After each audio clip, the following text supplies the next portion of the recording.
Juice? No thanks. Juice നിങ്ങൾക്കുള്ളത് വരൂ അപ്പ. ഫ്രീ അല്ലേ, എത്ര വെള്ളം കഴിക്കാമല്ലോ. മുംബൈയിൽ ഒരുത്തം വരാൻ പറഞ്ഞിട്ട് നമ്മൾ പോകുന്നു. അവൻ ആര്? അവൻ്റെ അഡ്രസ്സ് എന്താ?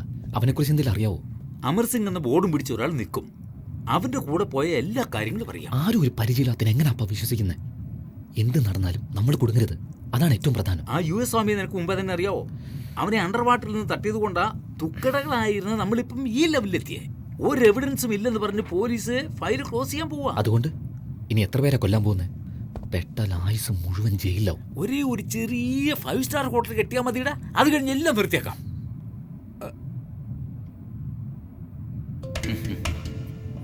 പോലീസ് ഇനിയും ഫയൽ ക്ലോസ് ചെയ്തിട്ടില്ല. എവിഡൻസിനായി വെയിറ്റ് ചെയ്യുക.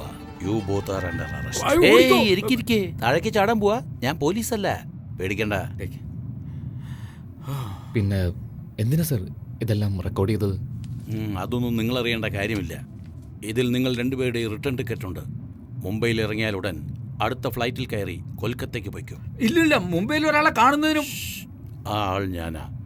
നിങ്ങളോട് വരാൻ പറഞ്ഞതും ഞാനാ. ഡീലിംഗ് ഫ്ലൈറ്റിൽ തന്നെ ആക്കിയാൽ എൻ്റെ താമസ സ്ഥലം നിങ്ങൾ മനസ്സിലാക്കില്ലല്ലോ. അതുകൊണ്ടാണ് നമ്മുടെ മീറ്റിംഗ് ഫ്ലൈറ്റിൽ തന്നെ ആക്കിയത്. നിങ്ങൾ ആരെ കൊല്ലണം, എപ്പോൾ കൊല്ലണം, എവിടെ വെച്ച് കൊല്ലണമെന്ന് നാളെ എൻ്റെ ആൾ ഫുൾ ഡീറ്റെയിൽസുമായി കാണാൻ വരും. ഫുൾ എമൗണ്ടും കൊണ്ട്. പേടിക്കാതിരിക്കേ. എത്ര പേരെ കൊല്ലണം? ഒരേ ഒരാളെ, ആദവൻ തന്നെ കൊല്ലണം. അതും വളരെ ഡിസ്റ്റൻസിൽ നിന്ന്. അവൻ്റെ അടുത്ത് ആർക്കും അത്ര വേഗം അടുക്കാൻ പറ്റില്ല. ഓക്കെ? Anything else? അവനെ പറ്റിയുള്ള ഡീറ്റെയിൽസ് അപ്പോൾ കിട്ടും. ആ റിട്ടേൺ ടിക്കറ്റ്സ് കാണിച്ചാൽ എൻ്റെ ആൾ പറയും. Be careful. നിങ്ങളുടെ ഓഡിയോ എൻ്റെ കയ്യിലുണ്ട്. നോട്ട് ഓൺലി ഓഡിയോ, നിങ്ങളുടെ വീഡിയോ എൻ്റെ കയ്യിൽ. നിങ്ങൾ ആരെ കൊല്ലണം, എപ്പോൾ കൊല്ലണം, എവിടെ വെച്ച് കൊല്ലണമെന്ന് നാളെ എൻ്റെ ആൾ. Switch off. I say switch off. Sorry for the interruption. No problem. എങ്ങനെ എടുത്തേ? Video record, bluetooth memory stick. എടാ മാരോടാ നീ. സോറി സാർ, ഇവനൊരു കാര്യമില്ലാത്തവനാ. ഇവനാണോ കാര്യമില്ലാത്തവൻ? 6 മാസത്തിനുള്ളിൽ ഈ ഫ്ലൈറ്റിന് എന്താ വില എന്ന് ചോദിക്കും ഇവൻ. എന്നാ നിങ്ങളുടെ ഓഡിയോ, നിങ്ങളുടെ വീഡിയോ.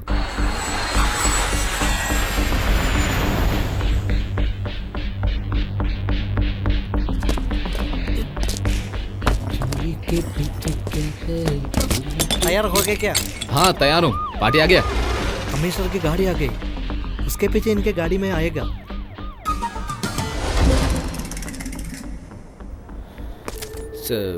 ബിൽഡിങ്ങിന് ചുറ്റും 4 പേരെ നോക്കാൻ. കാർ അവിടെ പാർക്ക് ചെയ്യും. चोली के पीछे क्या है?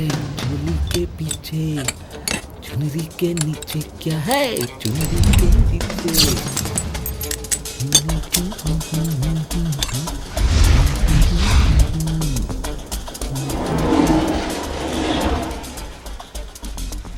Ready ready.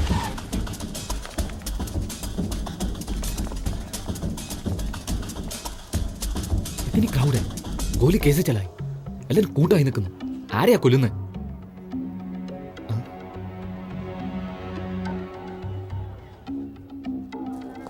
ആ കാണാം.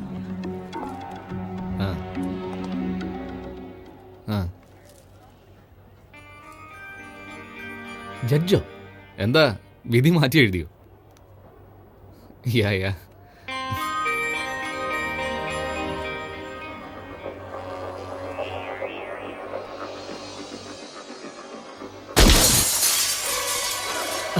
എന്താണ് ഈ കാണിച്ച? ഓട്.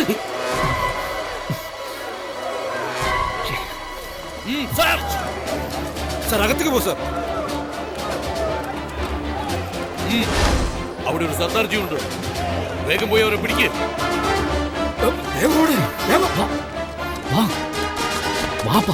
നിക്ക്. ഞാൻ അടിച്ചെന്തിനാന്ന് മനസ്സിലായില്ലേ? ഇവച്ച് രക്ഷപ്പെടാൻ നോക്ക്.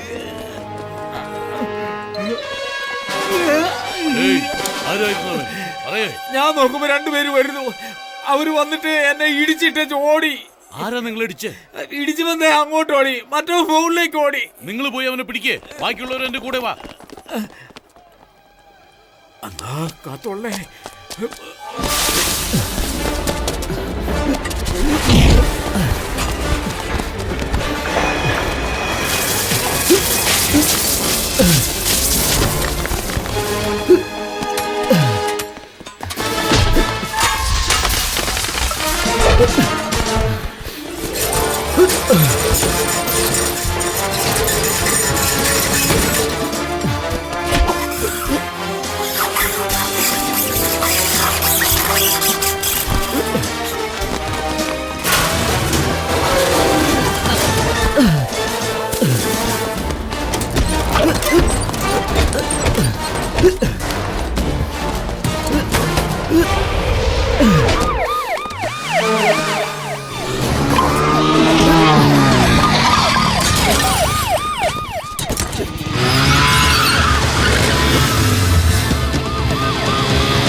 Everybody now make way.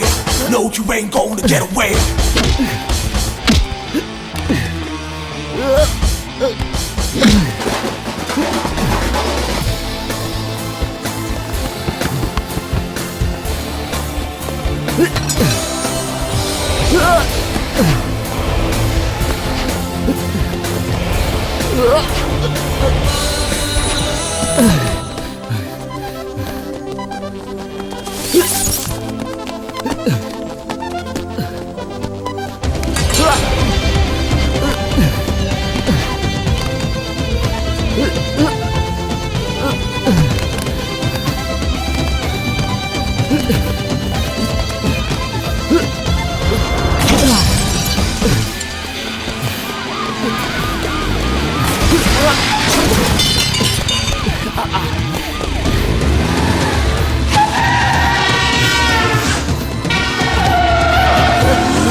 Every time you hear your heartbeat by, just know I'll be the one pulling that trigger.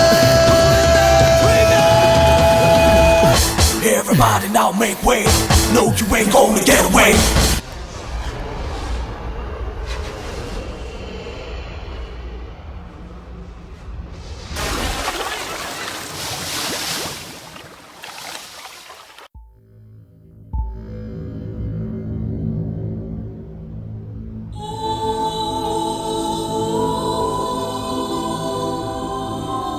ഇത്രയും ഭീകരമായൊരു ദുരന്തം തങ്ങളുടെ മക്കൾ അനുഭവിച്ചതോർത്ത് എത്ര അച്ഛനമ്മമാർ കരയുന്നുണ്ടെന്നറിയാമോ?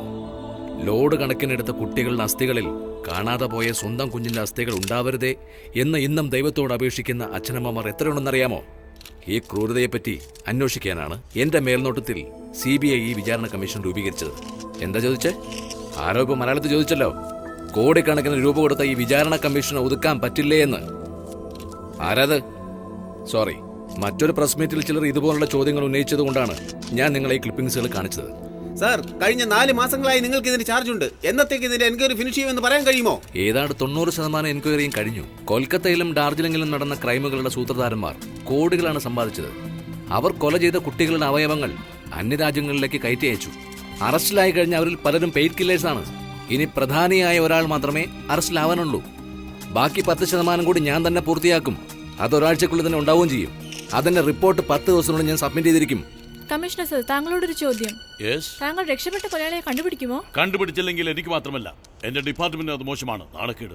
മിസ്റ്റർ യോഗി, താങ്കളും താങ്കളുടെ ഡിപ്പാർട്ട്മെന്റും എന്ത് സഹായമാണ് അദ്ദേഹത്തിന് നൽകുന്നത്? സർക്കാർ അദ്ദേഹത്തെ സഹായിക്കുന്നുണ്ട്. മുഖ്യമന്ത്രിയും സർക്കാരും ചേർന്നാണ് ഈ കമ്മീഷൻ രൂപീകരിച്ചത്. സർ, ഇതുപോലെ വധഭീഷണി വീണ്ടും വന്നാൽ എന്ത് ചെയ്യും സർ? ഏയ്, എന്ത് ചോദ്യമാണ് നിങ്ങൾ ചോദിക്കുന്നത്? അതല്ലേ 1000 വട്ടം പറഞ്ഞത്. ഞാൻ ഒന്നിനെയും പേടിക്കുന്നില്ല. നോക്കിക്കോ, ഈ വിചാരണ കമ്മീഷൻ കഴിഞ്ഞ് കുറ്റവാളിയെ കണ്ടുപിടിച്ചിട്ട് ഞാൻ നാട്ടിൽ പോകുകയോ അല്ലെങ്കിൽ പരലോകത്ത് പോകുകയോ എന്തെങ്കിലും നടക്കൂ. നീ ചോദിച്ചു തന്നെ ചോദിച്ചുകൊണ്ടിരിക്കും. ഞാൻ പറഞ്ഞു തന്നെ പറയണോ? എനിക്ക് 1000 ജോലികളുണ്ട്. നിനക്ക് ഈ ഒരു ജോലിയേ ഉള്ളൂ. മിസ്റ്റർ, കോർട്ടിലെ ജഡ്ജി ഇരിക്കുന്ന മുന്നിൽ ഇരിക്കാൻ എല്ലാവർക്കും ഭയമാണ്. നീ എന്താ ചോദ്യങ്ങൾ പിന്നെയും ചോദിക്കുന്നോ? ഇപ്പോഴും ഞാൻ ജഡ്ജിയാ. Sorry sir. ഏയ്, ചുമ്മാ ഇരി. നിങ്ങൾ കാരണം എല്ലാവർക്കും നാണക്കേടാ. Keep cool sir. Why are you getting angry sir? I am not angry. This is my way of answer to silly questions. That's my nature. Excuse me sir, one last question please. Yes, come on. Are you alone here or somebody within Kolkata? Oh, you want to give the clue to the opponent? I don't care. Here, take it. ഞാനിവിടെ തനിച്ചല്ല.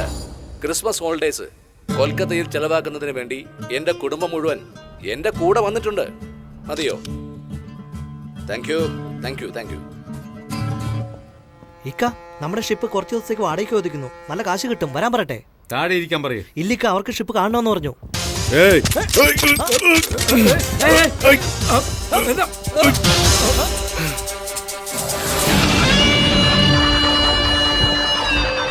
എല്ലാം നീ കാരണമാടാ.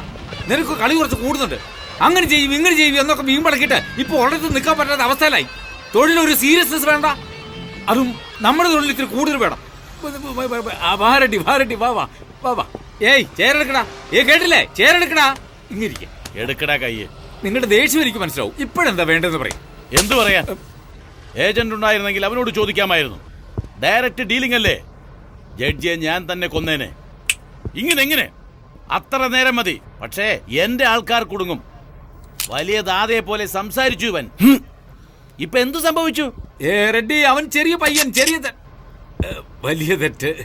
ചെറിയ പയ്യനാണെന്ന് സമ്മതിച്ചല്ലോ. അപ്പൊ ഗോലി കളിക്കൽ, പിന്നെ വീട് ഒഴിപ്പിക്കൽ, cycle മോഷ്ടിച്ചതിന് പോലീസിൽ ജാമ്യമെടുക്കൽ, ഇതുപോലെ നിങ്ങളുടെ ലെവലിന് ചേർന്ന ജോലി മാത്രം ചെയ്യണം. അല്ലാതെ ബിസിനസ് ക്ലാസ്സിൽ ബിസിനസ് പറയാൻ വരരുത്. 5 വർഷം മുമ്പ് ചെയ്തത് ഇപ്പൊ ഓർമ്മപ്പെടുത്തി റെഡ്ഡി. ഇത് ശരിയാണോ? ആലോചിച്ച് ചെയ്യാം. സമാധാനപ്പെട്. ആരെടാ നീ സമാധാനിപ്പിക്കാൻ നോക്കുന്നേ?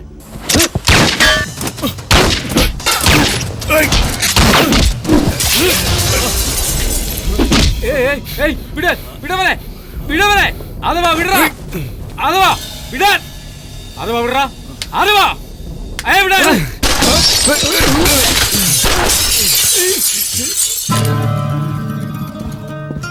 എന്നോട് ദേഷ്യം കാണിച്ചിട്ട് എന്ത് കാര്യം? അങ്ങനെയെങ്കിൽ അവനെ കൊന്നു കാണിക്കേ. ഇനി ഒരു വാക്കും ഇന്ത്യ താപിനുണ്ടാവില്ല. അവന്റെ പണവും കൊടുത്തേക്ക്. എന്താ കളിക്കുവാ? അത് പണമൊക്കെ ചെലവായി പോയി.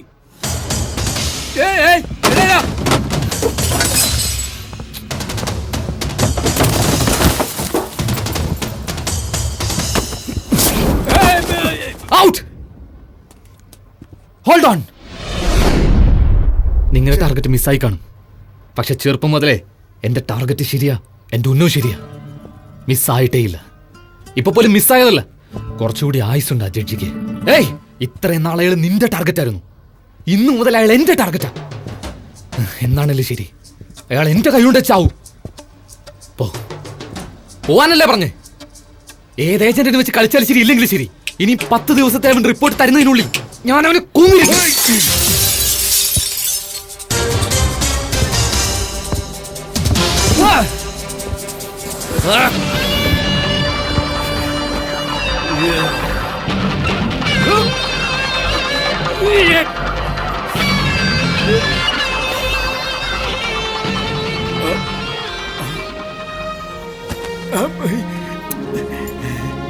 ഇത് ഫുൾ എമൗണ്ട് അല്ല, ജസ്റ്റ് അഡ്വാൻസ്. 10 ഡേയ്സില് ഇതിന്റെ 4 ടൈംസ്. പണി തീർത്താലൂടെ ഉറപ്പ് അവൻ തീർക്കും. നാഷണൽ സെക്യൂരിറ്റി ഫോഴ്സിനെ ആ ജഡ്ജിക്ക് കാവലായി ഏർപ്പാടാക്കിയിട്ടുണ്ട്. സൂക്ഷിക്കണമെന്ന്